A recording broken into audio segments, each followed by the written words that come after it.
क्या आपको पता है राहु जब खराब होता है तो इंसान की बुद्धि, उसकी जीवा और उसकी आंखों पर, उसके कानों पर उसका प्रभाव अशुभता की ओर बढ़ा देता है।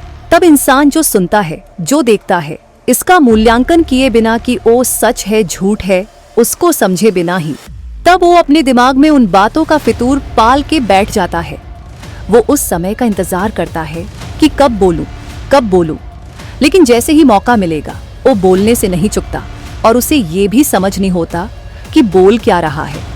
बिना परिणाम सोचे ही बक देता है। फिर उसे जो भोगना होता है वो खुद उसके लिए भी तैयार नहीं होता, क्योंकि राहु का दिमागी भ्रम व शक ही है जो उसके सभी चीजों को खराब कर देता है। राहु जिस भाव में होगा उस भाव की लालसा बद्धा देता है और वो उसे बद्धी मिन्नत से मिलती है। जैसे खराब राहु 5 में होगा, खासकर गुरु व मंगल की राशि में, तो संतान की लालसा बद्धा देगा पर होने नहीं देता है। गुरु व मंगल की स्थिति भी वक्री व अस्त हो तो हो और मुश्किल कर देता है। ऐसे लोग कितनी भी सिद्ध पीठों से मन्नत मांगते रहते हैं। राहु शुभ हो या अशुभ, दोनों स्थिति में सिद्ध पीठों के दर्शन करवाता है, बस कारण और स्थिति अलग अलग होती है। शुभता में खुशी से दान पुण्य हेतु जाता है और अशुभता में रोते हुए मन से मिन्नत करने। जन्म कुंडली में राहु की अधिक खराबी है कि जातक को न तोह चैन से जीने देता है, ना मरने देता है।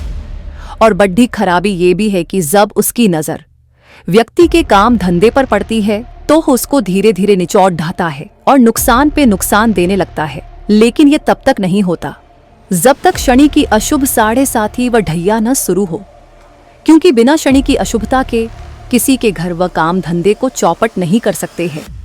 और क्योंकि बुद्धि के साथ शारीरिक बल भी जरूरी होता है, इसमें क्योंकि बुद्धि जब फिरती है तो इंसान की हरकतें ही बदल जाती है और उसके साथ काम करने वाले उसे धीरे धीरे छोड़ ढाने लगते हैं।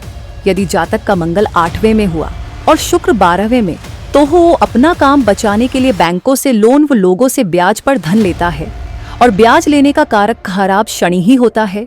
लोन की ईएमआई भी एक तरह ब्याज किस्त ही है।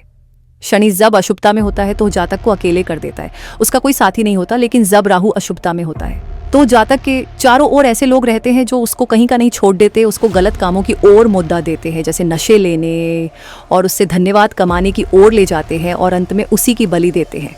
यानी जेल मतलब धोखा ही धोखा, पहले भी बाद में भी। राहु सबसे बड़ी बात यह है कि ये जब रिश्तों को तुद्धवाता है तो उसमें शक का जहर घुलवा देता है। पत्नी पति पर व पति पत्नी पर शक करने लगते हैं और ये अधिकतर सच भी होता देखा है कि इनके रिश्ते टूटने का कारण ही दूसरा होता है।